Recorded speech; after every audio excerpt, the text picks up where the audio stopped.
देख रहे कालचक्र। मैं हूं आपके साथ रश्मि और मेरे साथ है प्रश्न कुंडली विशेषज्ञ पंडित सुरेश पांडे जी। पंडित जी, सबसे पहले बहुत बहुत स्वागत है आपका। धन्यवाद। गलत अन्न से और गलत ढंग से पितरों का भोजन बनाने पर लग जाएगा पितृदोष।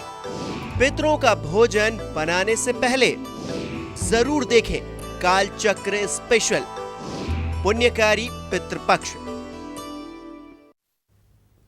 जी हाँ, हम सभी को पितृपक्ष में कुछ खास बातों का विशेष ध्यान रखना चाहिए, तभी पितरों के लिए किए गए श्राद्ध का पूर्ण फल मिल सकता है। कुछ लोग पितरों के लिए श्राद्ध और तर्पण तो विधि अनुसार कर लेते हैं, लेकिन पितरों को लगाए गए भोजन पर ज्यादा ध्यान नहीं देते हैं। लेकिन क्या आपको पता है कि गलत तरीके से पितरों को दिया गया भोजन आपके पितरों को नाराज कर सकता है। पितरों को दिया गया गलत भोजन आपको बड़ी मुश्किल में डाल सकता है और आपके पितरों को अतृप्त कर सकता है। इसलिए पितरों के भोजन में 20 खास बातों का ध्यान रखना बहुत जरूरी है और इसी से जुड़ी खास जानकारी देंगे आपको आज प्रश्न कुंडली विशेषज्ञ पंडित सुरेश पांडे जी। और इसके अलावा भी अगर आपका कोई सवाल है तो आप हमें फोन कर सकते हैं। हमारा नंबर है 012066524111। तो अपनी चर्चा की शुरुआत करें उससे पहले रोजाना की तरह सबसे पहले हम जान लेते हैं क्या है आज का शुभ मुहूर्त। पंडित जी बताएं। 2 अक्टूबर 2023 दिन सोमवार। आज आश्विन कृष्ण पक्ष की चतुर्थी तिथि सुबह 7:36 से शुरू हो चुकी है। इस समय भरणी नक्षत्र शाम 7:06 तक रहने वाला है। इसके बाद कृतिका नक्षत्र शुरू होगा।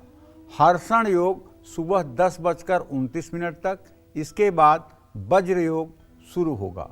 आज चतुर्थी तिथि का श्राद्ध है और आज के कुछ अशुभ मुहूर्त भी हैं, जैसे राहु काल सुबह 7:30 बजे से 9 बजे तक, यमगंड काल सुबह 10:41 से दोपहर 12:10 तक और गुलिक काल दोपहर 1:39 से 3:08 तक रहेगा। इन अशुभ समयों में आप यात्रा के लिए प्रस्थान ना करें और ना ही किसी नए कार्य का शुभारंभ करें। जय मां विंध्यवासिनी। तो चलिए अपनी चर्चा को शुरू करते हुए सबसे पहले बात करते हैं उस चीज की जो पितरों को बेहद प्रिय है। इस चीज का श्राद्ध में बहुत बड़ा महत्व है। पितरों को इस चीज का भोग लगाने से पितर के साथ साथ देवी देवता भी प्रसन्न होते हैं। तो जान लेते हैं सीधे हम पंडित जी से, क्या है वो खास चीज पंडित जी जिससे ना सिर्फ हमारे पितर बल्कि देवी देवता भी प्रसन्न होंगे, खुश होंगे और हमें उनका आशीर्वाद मिलेगा। देखो, ऐसा है, जो श्रद्धा से किया जाए उसको श्राद्ध कहते हैं। जो श्रद्धा से किया जाए उसे श्राद्ध कहते हैं। वस्तु कम या ज़्यादा हो लेकिन श्रद्धा पूरी पूरी हो। श्रद्धा में कोई कमी नहीं। अगर कोई राजा महाराजा होगा तो चांदी सोने के बर्तनों में पितरों का श्राद्ध करेगा, लेकिन अगर कोई साधारण मनुष्य होगा तो वो मिट्टी के बर्तनों में और दोना पत्तल पर भी श्राद्ध करेगा, तब भी उसके पितर प्रसन्न रहेंगे। श्रद्धा और सामर्थ्य के अनुसार श्राद्ध किया जाता है। आज मैं आपको ये बताने वाला हूं कि पितरों के भोजन में, पितरों के श्राद्ध में खीर जरूर होनी चाहिए। बहुत जोर देकर कह रहा हूं कि खीर जरूर होनी चाहिए, क्योंकि श्राद्ध में खीर का बहुत महत्व है। लेकिन ध्यान रखिएगा, खीर गाय के दूध की ही बनी होनी चाहिए। खीर सभी पकवानों में उत्तम है। पितरों को खीर का भोग लगाने से पितर अतीव प्रसन्न होते हैं।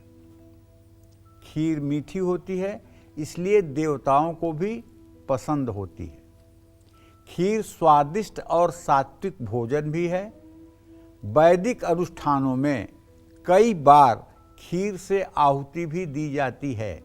जब आप नवरात्र में दुर्गा सप्तशती के पाठ से हवन करेंगे तो 11वें अध्याय की सारी आहुतियाँ खीर से दी जाती हैं। जो 11वां अध्याय है दुर्गा सप्तशती का, उसकी सारी आहुतियाँ गाय के दूध से बनी हुई खीर से दी जाती हैं।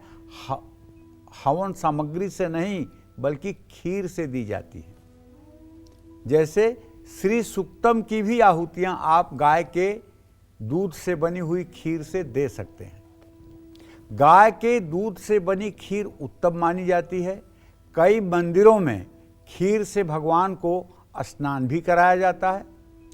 श्राद्ध में खीर बनाने के पीछे का एक कारण ये भी है कि धर्म ग्रंथों में हविष्य अन्न कहा गया है।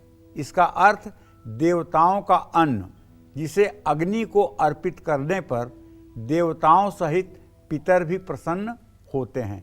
जब आप देवताओं के लिए खीर देते हैं तो अग्नि की पत्नी स्वाहा उसे देवताओं तक पहुंचाती हैं, और जब आप पितरों के लिए कव्य देते हैं तो अग्नि की पत्नी स्वधा उसे पितरों तक पहुंचाती हैं।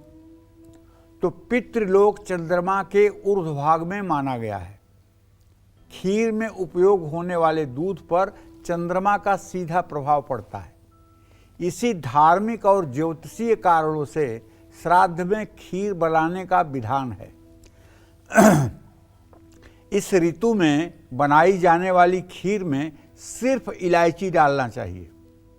मेवा और केसर का प्रयोग करने से पित्त बढ़ सकता है, क्योंकि ये पित्त बढ़ने का महीना है। आश्विन मास को यमद्रष्टा मास भी कहा गया है। इस महीने में शायद ही ऐसा कोई घर होगा भूमंडल पर जिस घर में कोई एक बीमार न हो। बीमारी जो है निश्चित रूप से किसी के यहाँ ज्वर, किसी के यहाँ बुखार, किसी के यहाँ खांसी, किसी के यहाँ सर्दी, कुछ न कुछ बीमारी होती है। इसको यमद्रष्टा भी कहते हैं, मतलब यमराज की दृष्टि बहुत नज़दीक से पृथ्वी पर पड़ती है। इसीलिए 9 दिन के नवरात्र के व्रत करने का विधान है, ताकि इस यमद्रष्टा की दृष्टि से हम बच सकें। अब मैं आपको खीर खाने का वैज्ञानिक महत्व अपने बुद्धि के अनुसार बताने वाला हूं। दूध और चावल का मिश्रण उत्तम माना जाता है, सर्वोत्तम माना जाता है। दूध को अमृत माना गया है। दूध पीने से शरीर स्वस्थ और मजबूत होता है। ऋतु की समाप्ति पर जब शरद ऋतु का आगमन हो रहा होता है तभी श्राद्ध पक्ष आते हैं। इस ऋतु परिवर्तन में दूध और चावल का मिश्रण वैज्ञानिक दृष्टिकोण से उत्तम माना गया है। खीर खाने से पित्त का शमन भी होता है, यह भी एक वैज्ञानिक कारण है। और जब पित्त का शमन होगा तो शरीर निरोगी रहेगा। तो पितृपक्ष में भोजन में सात्विकता बढ़ाने के लिए किस चीज़ का कैसे इस्तेमाल करना चाहिए, ये भी मैं आपको बताऊंगा। बस आप हमारे साथ बने रहिए, कालचक्र देखते रहिए। जय मां विंध्यवासिनी।